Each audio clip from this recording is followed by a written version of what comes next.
So how do we prepare for the high cost of getting older? The first thing you want to consider is the care itself. What type of care might you need and how much might that cost? Some of our statistics, the odds that a person will need some skilled nursing home care. Now, this is not assisted living or in-home care. This is actual nursing home care. In his or her life, for persons over the age of 65, 43% of those individuals will need some time in a nursing home. The average stay is almost 2.5 years, and 55% of those who do go into the nursing home end up being there for more than a year. So what does it cost to be in the nursing home? You can see here on our chart, we've got a number of different levels of care, and we've got the cost spelled out for each of those. So for the nursing home level, that is your highest level. When we say skilled care, that means you are getting nurses, you're getting doctors, you're getting that skilled level of professional medical care. It's $7,500 to $12,000 every month. That depends on your market, and it also depends on what services are you actually getting while you're in there. The more therapies and other services that you receive, the higher the monthly cost will be. For assisted living facilities, we see that that's about $2,500 to $5,000 per month. Personal care is a level of care that's between the assisted living facility and the nursing home. Not every state has this. Indiana does not. Kentucky does. It's where in Kentucky you'll get your first level of true medical care with nurses actually being there and providing medical care. So that's $5,000 to $7,000 per month. And then if you're receiving in-home care, you may not need 24-hour, 7-day-a-week care, but you may just need 3 hours a day, 4 days a week, something like that. That's going to be billed on an hourly basis, generally, if we're talking about from a medical or non-medical type of care agency. And those care costs generally would range from $15 an hour to $25 an hour. Now, there are some hidden costs that we haven't yet discussed, and those are the costs that our adult children, our other family members, even our friends might have to bear in order to be caregivers for us. Those are extraordinarily high. They may give up their own jobs, their own family time. Some of it is monetary, some of it is not, but a high cost indeed. So as we get older and we start to plan for our care, there's so many questions, there's so many issues that come up, and so many times we see that people just don't know how to arrange all of these in a way that makes sense from them. You've got different pieces, certain things you don't even know what to ask, or you don't know about your legal documents. You don't know if they're good enough to get you the type of care that you're going to need. How much is it going to cost? One way to put all of these pieces in order and to make some sense of the care spectrum that we see people on is to participate in life care planning. That's the type of service that we provide. We are a life care planning law firm, and that's where all of those jumbled pieces start to come together so that you find a way to pay for your long-term care and you find out what level of long-term care that you need. You try to preserve those assets so that you don't lose your life savings in order to pay for your care. You make sure that if you have long-term care insurance, those claims can get handled properly, and just start to make sense of all of the care planning needs. When you do life care planning, some of the goals that we're going to help you meet would be, number one, first and foremost, to actually have a plan in place. You would have a plan that you would be following to know that if something comes down the road that is at a different level where you might be right now, you're gonna know how to take care of that. We obviously want you to stay home as long as possible and receive care where you are most comfortable receiving it. We want your care to be quality care. Sometimes that does mean receiving care from professionals rather than just friends and family. If you're concerned about depleting your assets and you want to be able to leave a financial legacy for your family or for charities that you might want to benefit, then you're going to want to access some benefits to help pay for your care. That would be veterans benefits. It would also be Medicaid benefits. And we'll talk about at what level does each of those systems pay for care and how much would they pay. We want to help you transition through those different levels of care that we just went through. Have a smooth transition through those so that it's not disruptive, or it's as little disruptive as possible. We want to help you bring an understanding of that medical information that the care providers are giving you and are giving your family members. So many times we don't understand the lingo that they're using, the medical terminology. With our elder care professionals that we have who are involved with our life care planning, they coordinate the care for you and they serve as a liaison. Our elder care coordinators serve as a liaison to help you understand what those medical professionals are telling you about your care. And they'll also provide resources if you're in a health crisis. Sometimes something comes up and we don't know where to turn. Our elder care coordinators are that place to turn.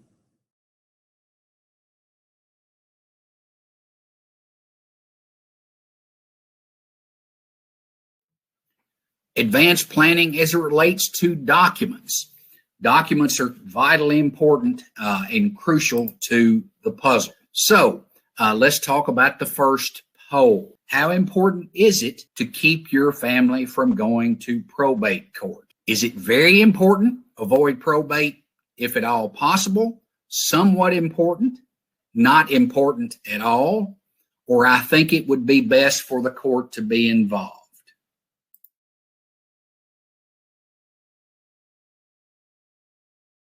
What legal documents are needed? All adults, everyone over 18 years of age should have in place these 4 foundational legal documents.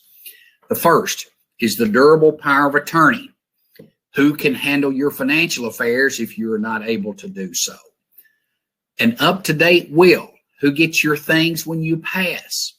A living will directive, your end-of-life decisions, and it removes the stress and angst of a family member having to make those decisions for you. And then a healthcare surrogate designation, who can make medical decisions for you if you're not able to speak for yourself. So why these documents matter?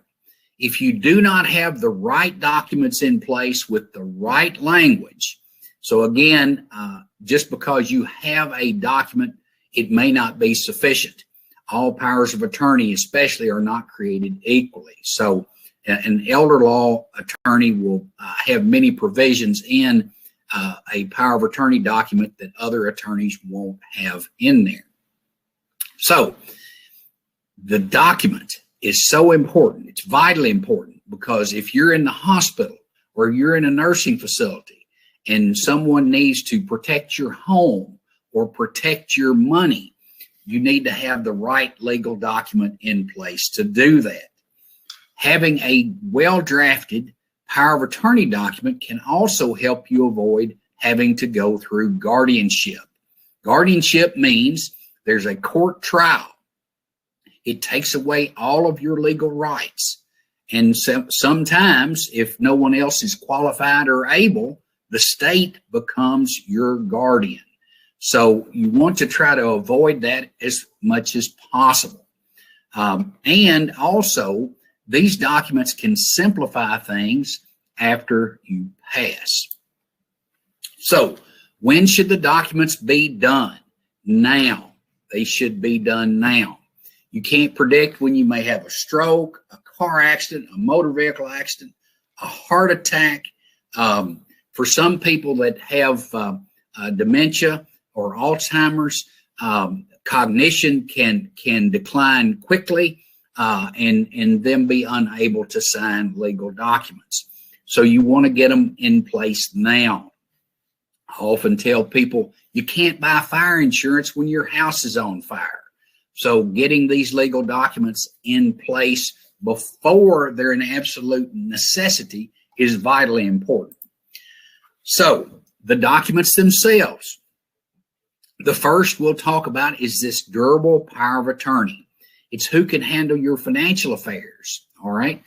You keep your rights. So if I sit down today and sign a durable power of attorney, I have the same rights to handle my own financial affairs as I did before I sat down to sign it. You designate someone as your agent who can also take care of things for you. We recommend strongly that it is a durable power of attorney, which means it stays in effect even if you later become incapacitated or incompetent. I don't see them as often as I used to because they're so problematic, springing powers of attorney, which means they're not effective when you sign it. It's effective at some future date. Oftentimes it was effective when 2 doctors said you were incompetent. I appreciate our doctors and they're thankful for their medical care, but imagine if your daughter needs to pay your bills and she has to track down 2 doctors to sign 2 notes to say you're incapacitated. It's going to be difficult to do and take her a while. So we won't do those kinds of documents.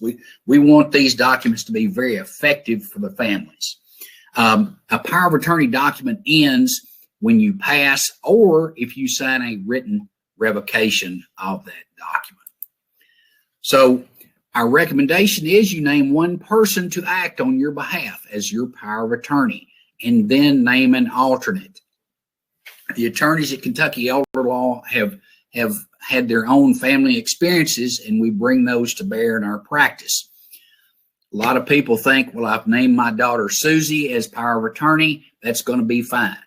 Well, what happens if something happens to Susie? In my family, my granddad had 2 children. He actually outlived both of them. It doesn't happen frequently, but it does happen. So we want to name an alternate in case something happens to the first person. And sometimes we name an alternate to that person. Again, you want to record your durable power of attorney in the county in which you own real estate. This can be vitally important if your agent needs to sell your home to help provide for your care. So that we do that as an elder law firm as a matter of course. You need one that has been notarized. It's authenticated so that the financial institution or insurance company will accept it. And you do need these even if you have a spouse. A lot of people will think, well, my wife or my husband is on everything. Well, they're not on what is known as an individual retirement account. They're not an insured under a life insurance policy. So spouses do need powers of attorney in place in case something happens to one of them. You need specific powers in the document. A document that just says my attorney, in fact, can do anything I could do will be found insufficient by a financial institution or insurance company. So you want banking and investment powers, insurance and annuity powers. You want the agent to be able to make beneficiary designation changes on your behalf. You want elder law powers in the document. I mentioned that earlier because an elder law attorney is going to have a very different power of attorney document than a lot of other practitioners. So we need in the document gifting powers if we're trying to protect resources and money and property. Trust making powers, because at times people need a specific type of trust set up that they don't set up themselves. You want to have the ability to protect assets, as also we include a protection of jury trial rights in our power of attorney document. And then lastly, you want to have the HIPAA authorization, HIPAA authorization. As many of us know, when we see our treating physician, we have to sign that we've seen their HIPAA policies. So you want to have that in your document.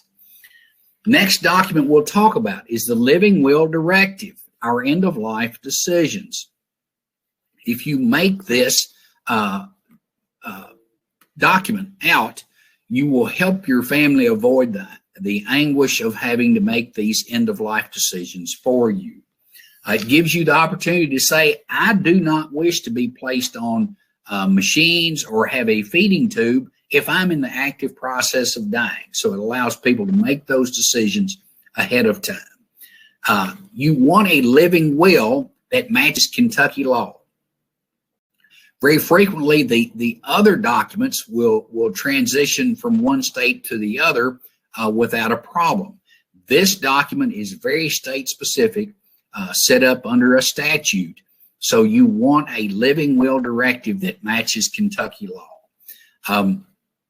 A living will directive is not a DNR. It is not a do not resuscitate order. So those are very different documents. All right. Next document, and another vitally important document, is that healthcare surrogate designation. It allows someone to make medical decisions for you only if and when there comes a point in time that you cannot make them for yourself. So I give the example frequently that you're under anesthesia, doctor finds something and wants to alter the surgical plan. You want to have someone who can actually approve that on your behalf. Our strong recommendation on this is you name one person at a time, because you don't want son, daughter in an operating waiting area and arguing between each other about what you would want. So name one person and then an alternate. You again want the HIPAA authorization and release in that document. And it's this document. It is this document that we suggest people have on file with their hospital, with their medical provider. And you can put the living will on file, but having the healthcare surrogate designation on file with your hospital is important. Let's talk about wills. A will is who gets your things when you pass away. However, a will covers that which is in your name and your name only that does not have a beneficiary designation. This is very important. It never fails. Once, twice, sometimes 3 or 4 times a year, I have a meeting with a child. And the child says, my mom passed. And after we talk about mom and how that came to be, we talk about, well, what did mom have? And they say, well, she had a bank account or she had this. And I ask, was anyone on the account with her? And once they find out if someone was on the account, it changes how things are done. So if you put your child's name on the account as a joint owner or a beneficiary, no matter what your will says, that child is the owner of that account upon your passing. So it is sometimes upsetting to other children if you've added Susie as a joint owner on your account, but then Bob and Joe were supposed to be equal beneficiaries under your will, but the account doesn't pass per the terms of your will. It passes to the joint owner or the beneficiary. So how you title accounts, how you set up beneficiary designation on accounts is vitally important, as is your will. So how to make a valid will.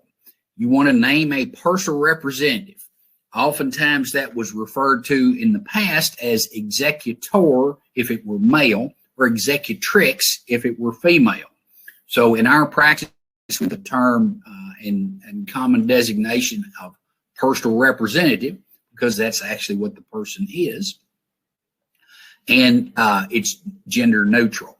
So the personal representative, and then you name an alternate. What happens if my son Joe cannot serve? I want my son Bob or daughter Susie to serve. If you do not have a will, the state has one for you. Have this conversation often. People think that, well, if I don't have a will, it's not a big deal. Everything will go the way I want it. Had a lady in not long ago who her husband had passed away. He did not have a will. She thought everything would go to her, but it did not. She got roughly half of this gentleman's estate, and then his siblings, brothers and sisters, got the other half. And the sad part of that situation was he had not spoken to 2 of his brothers in over 20 years, but they were beneficiaries of his estate because he did not have a will. So having a will is, again, as these other documents, vitally important. 2 witnesses are required to make a valid will. So if you have a will drawn up and you don't have it witnessed, it's not going to be valid. This one is another horror story. of people trying to do things on their own. Had a lady come in, her brother had passed, and she brought his will in.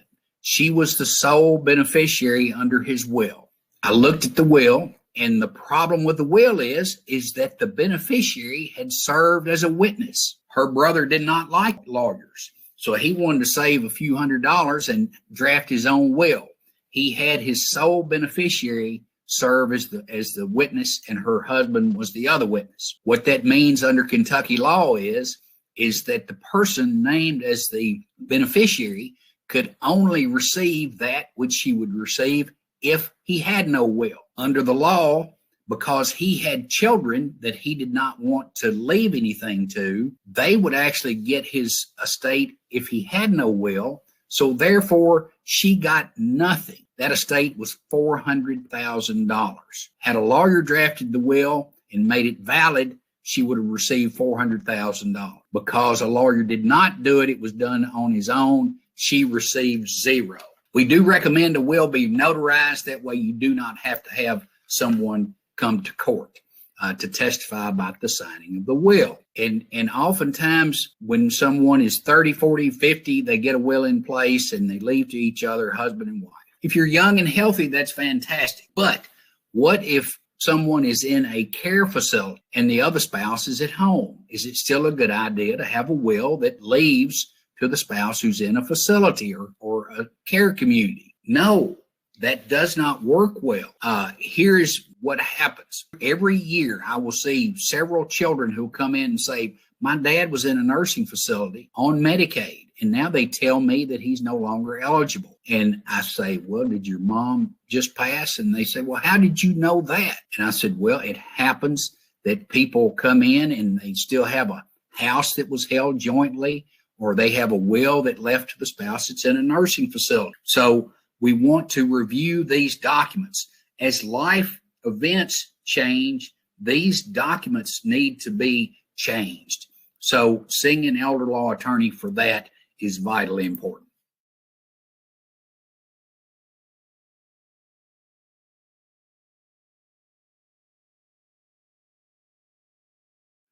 Let's talk about trusts. There are three primary types or main types of trust. A revocable trust or a revocable living trust. That is a tool that people use to avoid probate. Irrevocable or irrevocable trust. That is a type of trust that people use to avoid probate and for what we call asset protection. So if you funded an irrevocable trust and you make it 5 years from having done that, what you put in that trust, if it's properly drafted, will be protected from long-term care costs. The third type of trust, a special needs trust. That is for beneficiaries who are disabled and you want to leave money to that disabled person, but not at the cost of the governmental benefits that they receive. So you may set up a special needs trust for that person.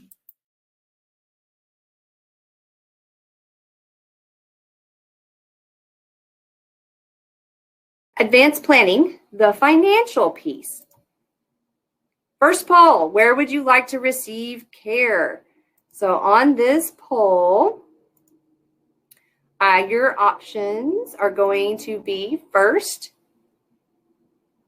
in your home. The second option will be in the home of a family member. Then in a nursing home or other care facility. And last, wherever your doctor says you should. So you guys will be working on that poll while I move on to the next slide.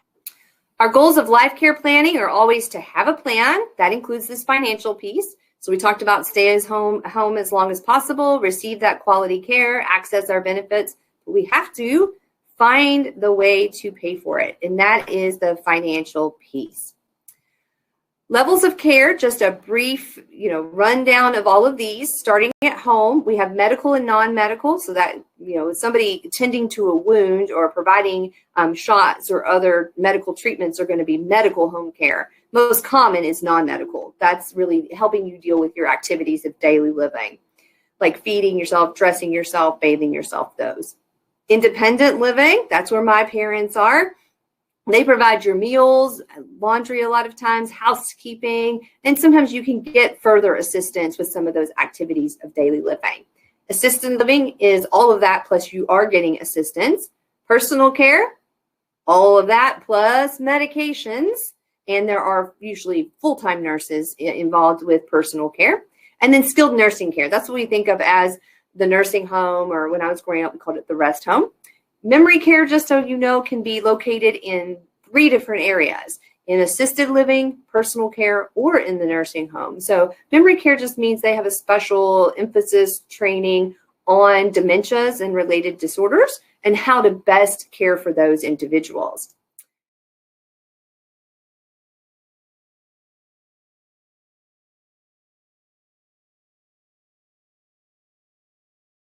How do nursing homes get paid? So how prevalent are all these government programs as payors?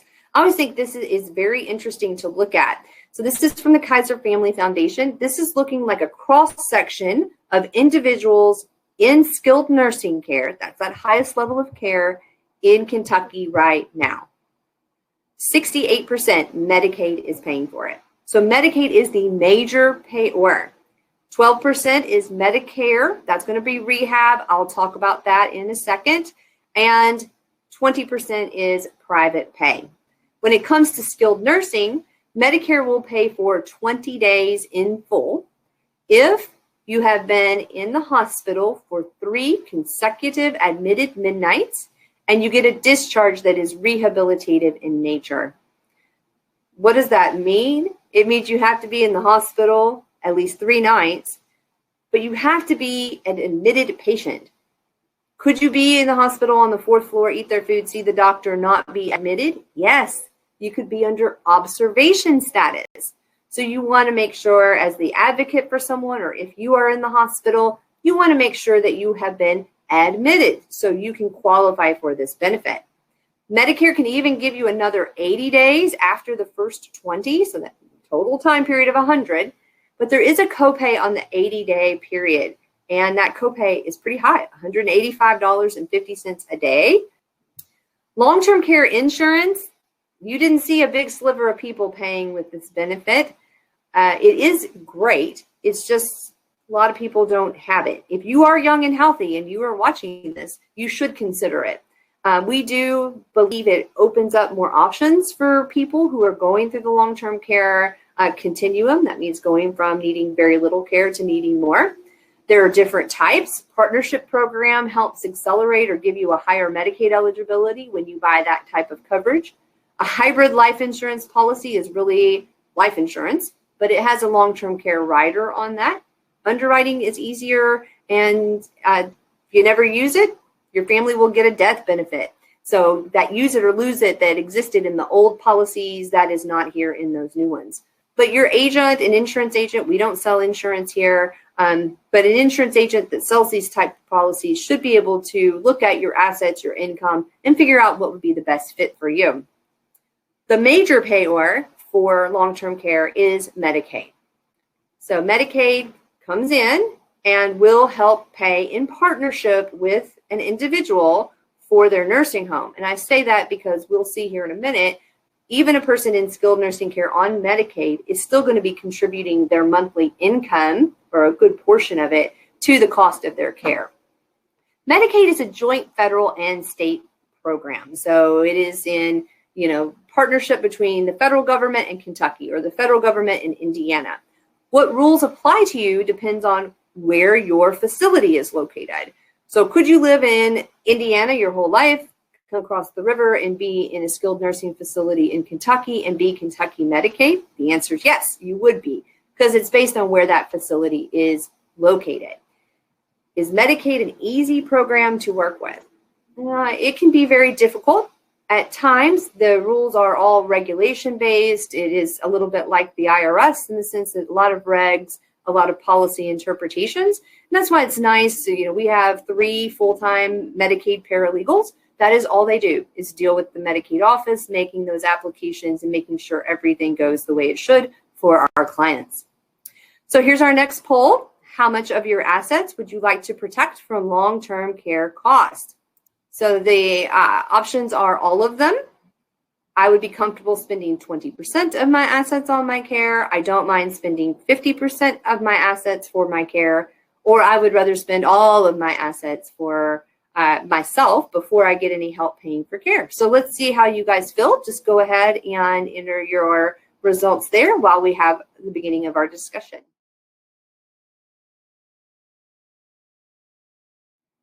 So what is Medicaid planning?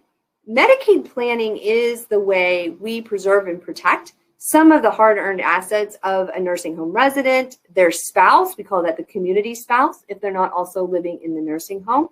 And for some people, it is a priority that they're able to pass on a legacy to their children and grandchildren. We do all of this while staying compliant with those Medicaid regulations, federal and state. And we always engage in full disclosure. That means we don't hide things. It is generally true, though, that the sooner we can start with Medicaid planning, the more we can save. It's never too late. It is not all or nothing. So I'll have people come in and say, well, we don't have 5 years. There's nothing we can do. That's not true. Even if someone is in the nursing home right now, I can still save about half of their assets if they're single. And if they're in a couple, it's very likely, and I say a couple, it must be a married couple, very likely I can save everything. So still have a lot of tools in our toolbox. So how do you qualify for Medicaid? Well, here's first a discussion of sort of that partnership. When you are in the nursing home, the resident's income is going to go to the nursing home every month. Social Security comes in, pension comes in. We're going to still pay our insurance premiums. In Kentucky, we're going to keep $40. That's it. That's called a personal needs allowance. Indiana, $52. But the rest of it is going to go to Shady Acres, to our nursing home. Medicaid will then come in and cover the rest of the bill. So if that bill is normally $8,500, $9,000, that's not what you're going to pay. You're going to pay $1,322 or whatever that calculation ends with, however that ends whenever we do gross income minus premiums minus $40 wherever we end up.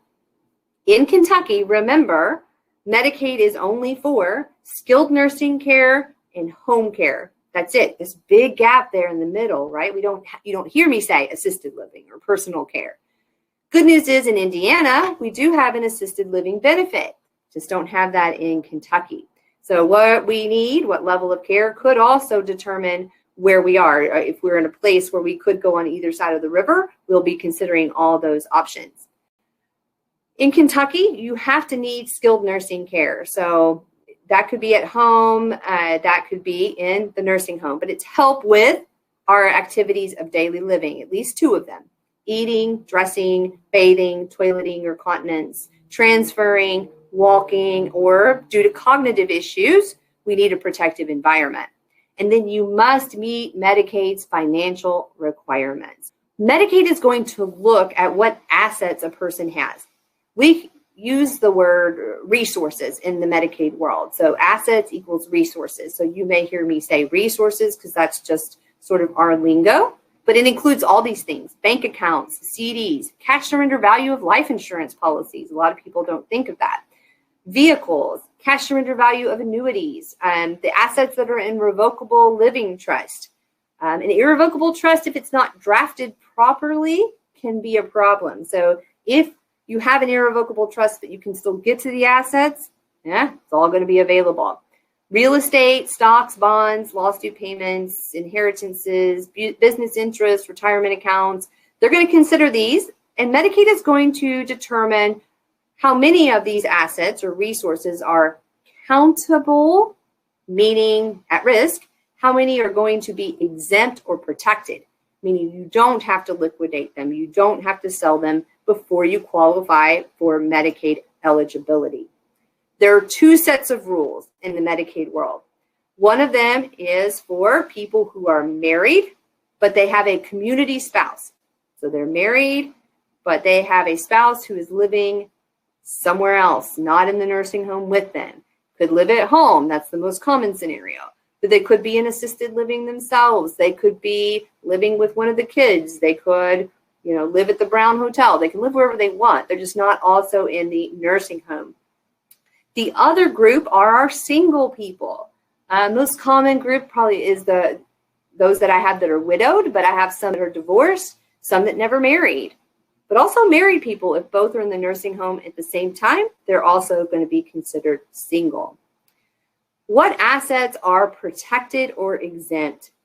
Great news in Kentucky is all IRAs, 401ks, 403bs, any of those kinds of retirement accounts are going to be protected and exempt in Kentucky. Doesn't matter if you're married, single, who it belongs to, doesn't matter. In Indiana, it's only the community spouse's retirement accounts that are exempt, and that may not be that way for very, very much longer. They are looking at changing that. So could how many of these types of accounts you have influence where we end up, whether it's Kentucky or Indiana? Absolutely. The home, if you are married with a community spouse, is always exempt, no matter the value.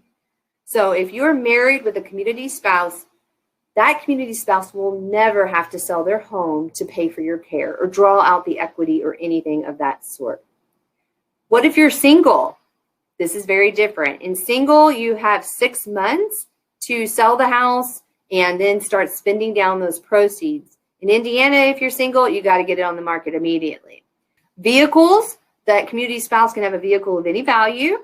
If we have a nursing home resident and they can be transported in a vehicle, even if they're single, they can keep one vehicle for that purpose. Rental real estate can be exempt in Indiana. It is never exempt in Kentucky, despite the fact that it is income producing. Real estate that's only in the spouse's name, that means the community spouse, can be exempt in Indiana, not exempt in Kentucky. So what do we look at? Everything else. So we've taken out those exempt resources that might apply to whatever category they're in. We add up everything else. That gives us a number that is our countable resources. The community spouse, if they are married, can keep half of those. However, that half cannot be larger than $130,380. Don't ask me where these numbers come from, but this is the number.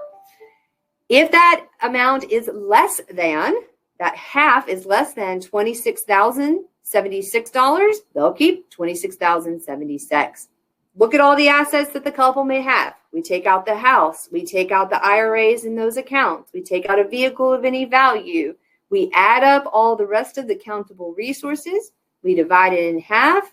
Spouse at home keeps half up to that $130,000 mark. Spouse in the nursing home keeps 2. The rest of it is what must be spent down. And that is what elder law attorneys, that's what we're trying to save, is that spend down money. And we can do it. When we look at the numbers, so when we establish these numbers for evaluation, varies between Kentucky and Indiana. In Kentucky, it's when we go to the Medicaid office and ask them to do this evaluation.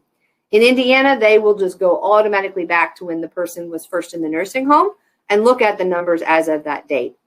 Medicaid disregards prenuptial agreements. They're private contracts.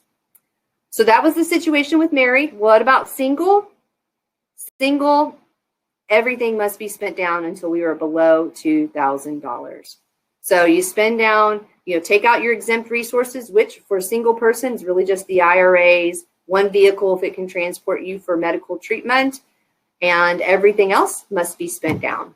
For both of these groups, by the way, if you have a prepaid irrevocable funeral, that is also going to be a protected resource. Remember, you cannot give away assets within 5 years within the Medicaid system without there being a penalty. So spend down means you're spending it on each other, either of the two spouses if it's a couple, or the nursing home resident. We're not just handing it or giving it away.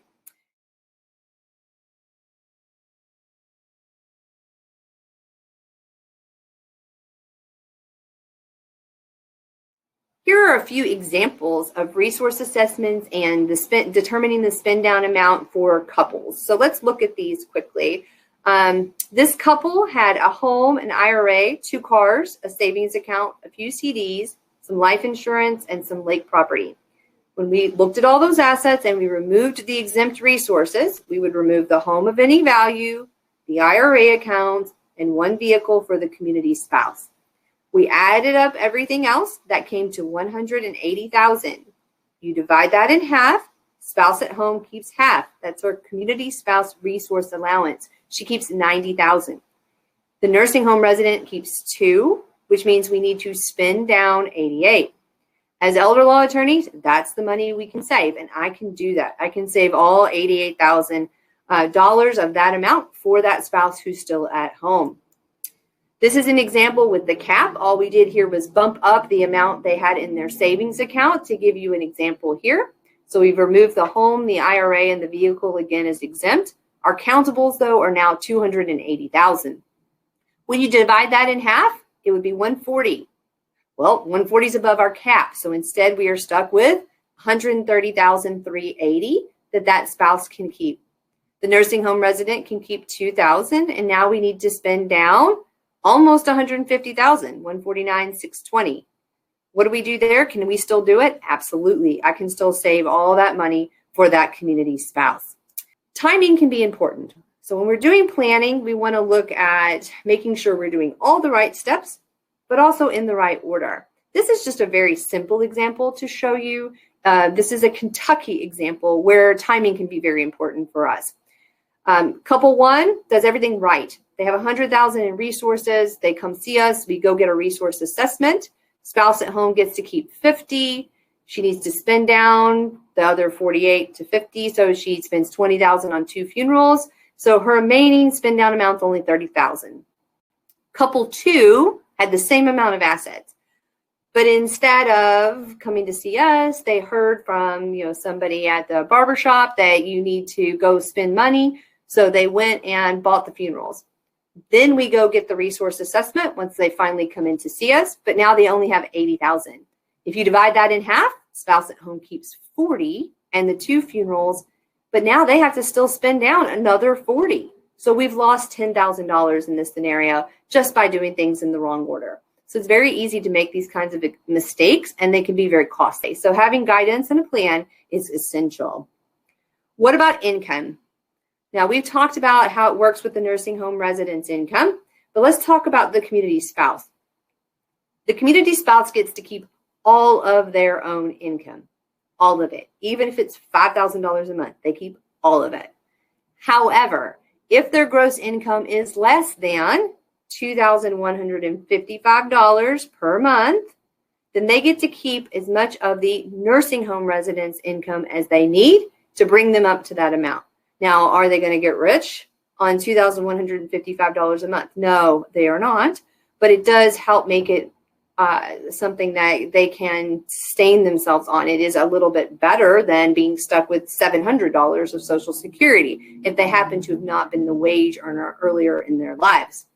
And that amount from $2,155 can actually increase up to a maximum of $3,216 if they happen to have a mortgage, rent, high cost of living when it comes to their shelter. Next poll is Medicaid penalties.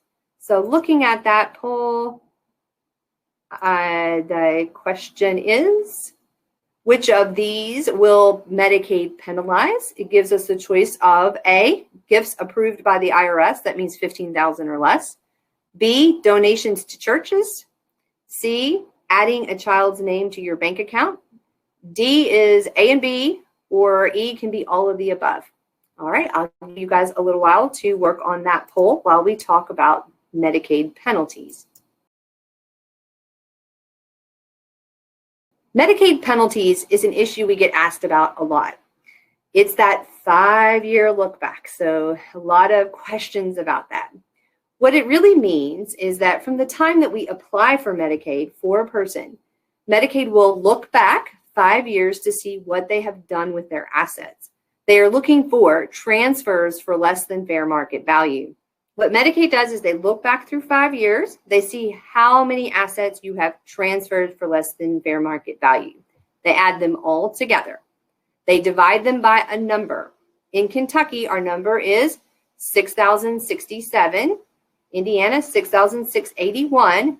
And that tells Medicaid how many months they will not pay. This is to represent how many months Medicaid believes you could have paid if you had not given these assets away. So let's say we gave away $60,000. Medicaid will say that's about 10 months. We think you could have paid for 10 months if you hadn't done that. Come back and see us month 11. We'd be glad to step in and pay. So gifting these transfers, it can be very expensive because for every month Medicaid's not paying, somebody else has to. And we talked about what those rates are, $8,000, $10,000 a month. So if we're doing gifting, it needs to be part of a plan. We need to know what we're doing. We may be doing gifting and then returning some of the money. We have all kinds of different planning techniques, but we want to make sure we know what we're doing. What is included as a transfer for less than fair market value may be much more expansive than you think. That $15,000 that your CPA told you you could give, that the IRS allows you to give without filing a gift tax return, it is still a gift for Medicaid purposes. So $10,000 is going to be about a month and a half or so of penalty, right? If you gave away that much. And for everyone you did, keep stacking them up. Birthday gifts that are not nominal, they're not going to penalize you for giving $25 to your grandchild. Those are going to be considered, though, transfers for less than fair market value if they are more than a nominal amount. Christmas gifts, wedding gifts, all those kinds of things. Selling a home for less than the tax assessed value can be a transfer, even if it's to a stranger. So that can be very surprising to find out when we go in for a Medicaid application or we're getting prepared for one to see, 4 years ago, we sold this old rundown house for less than the tax value, and now we're going to have a penalty. We have to deal with that. Adding your child's name to real estate is a gift for Medicaid purposes. So if you have two people that are on a deed, husband and wife, and they add their daughter to their deed, they have given away, in Medicaid's eyes, 1/3 of the property.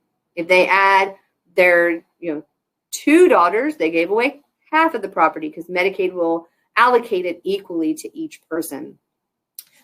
Oddly, putting your child's name on the bank account is not a gift because Medicaid says you can still go pull every dollar out of that account without anyone else's permission. So adding to a real estate deed, yes, that's a gift because without that child's assistance, you can't sell the property. Putting their name on a bank account, not a gift because you can pull every dollar out.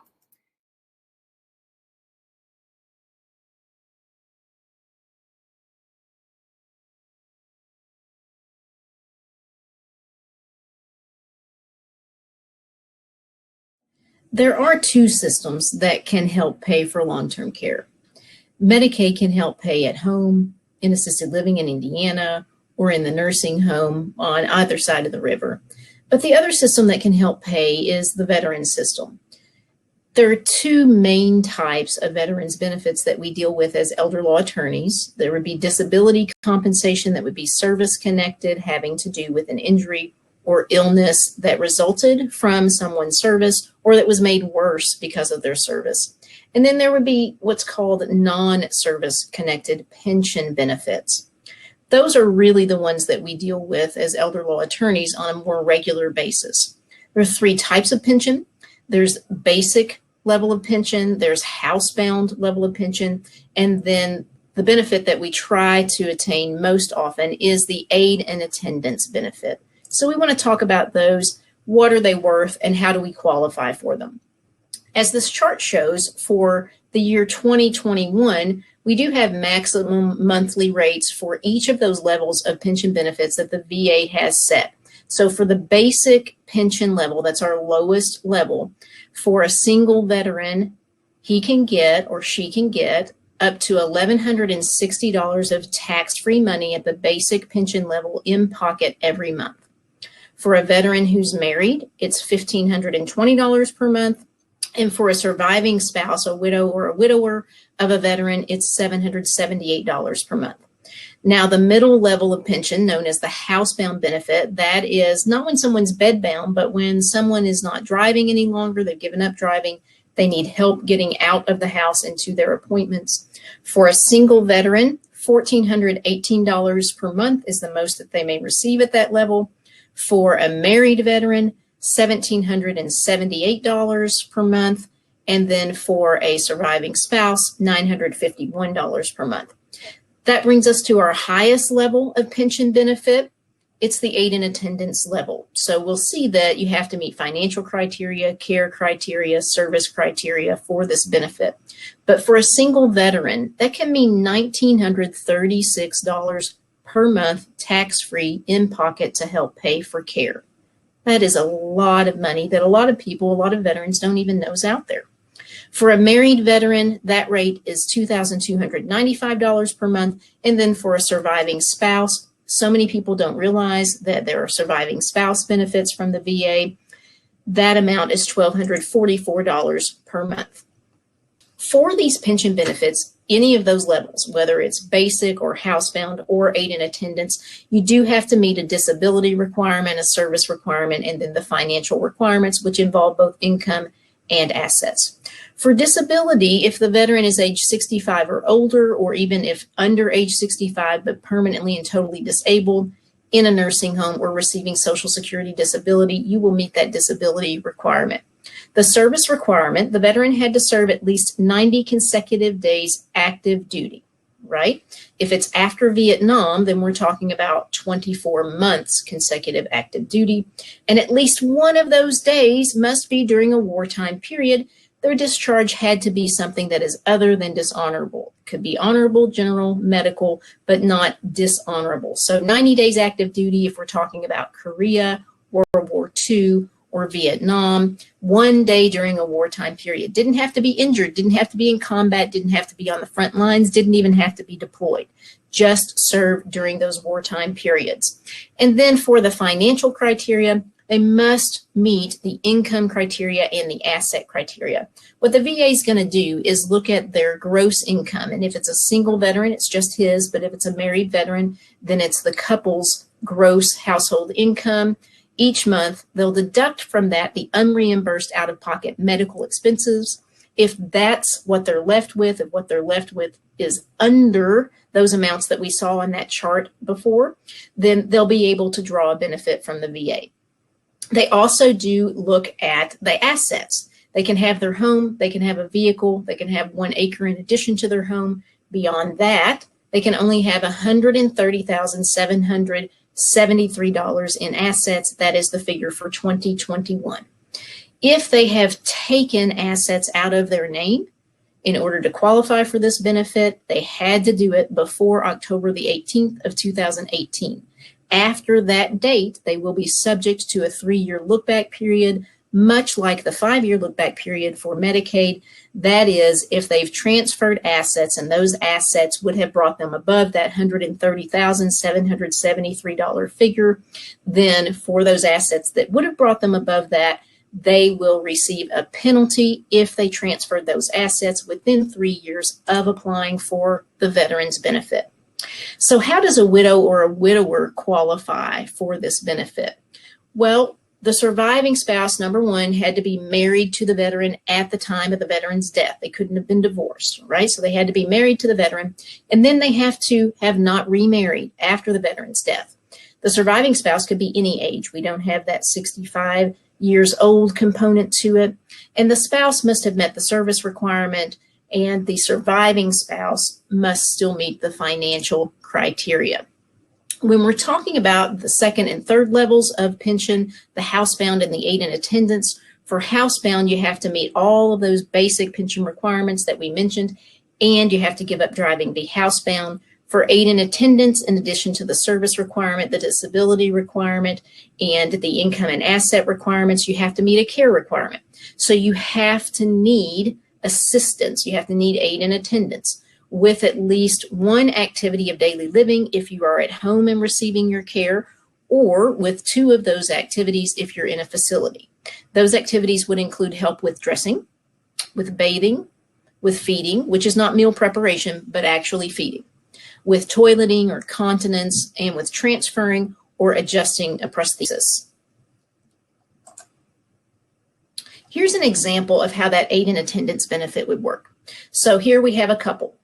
Bob and Mary were living at home, but Bob is age 70 and is a Vietnam War veteran. He began needing help with bathing and dressing. They moved to assisted living. They're paying $6,500 a month. Their income is $3,500 a month, and that leaves them $3,000 a month as a shortfall. They have $3,500 coming in, $6,500 going out. The VA aid and attendance benefit will pay them over $2,200, which would leave only around $700, $750 to be funded from their savings. When you obtain the VA benefit in this way, it's going to help them to stretch their funds longer, to stay at that assisted living level longer, rather than having to advance to the nursing home just so they could get Medicaid to help pay for their care. Because remember, in Kentucky, Medicaid doesn't pay for assisted living. You can do asset protection planning if you're trying to get Medicaid benefits, but you can also do asset protection planning if you're trying to obtain these VA benefits. That's what elder law attorneys do. Now remember, ideally you want to work 5 years in advance for the Medicaid benefit or 3 years in advance for the VA. But understand that even if someone is in a crisis situation in the nursing home, about to go into the nursing home or other form of long-term care, usually asset protection can still help, and we can save some of the assets, just not as many as we could, and not in the ways that we would have been able to if we had worked in advance. How do you find a lawyer? If you want to come to Kentucky Elder Law for a free consultation, we would welcome that. If you need an elder law attorney in another state outside of Kentucky or Indiana, please check out the National Academy of Elder Law Attorneys, NAELA.org. That's NAELA.org. You can find there, you can look up any state, any city, and find elder law attorneys. I can't vouch for all of them, but that is a national foundation or organization that elder law attorneys are a part of. You also, if you're looking for veterans attorneys, you want to look for VA accredited attorneys. We cannot practice within the VA system if we have not obtained their accreditation. We have a few sheets for you to look at here that would just ask you questions about those foundation legal documents that we've talked about to see, have you put yourself and your loved ones in a good position to make sure that things can be handled the way that you want them to be handled at the time that you're needing someone to act on your behalf or after your passing. So for instance, this asks about the power of attorney. Do you have one that goes into effect immediately rather than requiring doctor's signatures or something else to spring it into effect? Is it durable and stays in effect after you become incapacitated? Have you named an alternate in case that first person can't act for you? Then it asks about the living will. Do you have one that looks like what they're used to seeing in the state where you're located and going to receive your care, be that Kentucky, Indiana, or someone else? For your will, do you have one that's up to date? Does it say what you want it to say? Does it have the right number of witnesses? Is it notarized so that they're not going to have to bring in someone to testify about the authenticity of your signature? Do you have it located in a fireproof place? Do you have the original? The court requires the original. You need to obtain that from your prior attorney if you don't have it. For your medical power of attorney or healthcare surrogate, do you have the HIPAA release in there so that your healthcare decision maker can get your medical records? Have you named an alternate and named only one person to serve in the first instance, but named a backup? Do you have a plan to plan for your life care needs? Do you have a plan to plan for your asset protection? You need a plan that's been prepared by an elder law attorney because we're going to be looking at all of those angles. Have you done things that might cause problems? Have you already transferred assets? That's okay. We can help walk you through those problems. Very often that's what we're doing, is cleaning things up for individuals. Do you have a revocable trust that you thought was going to protect your assets, but what you really need is an irrevocable trust?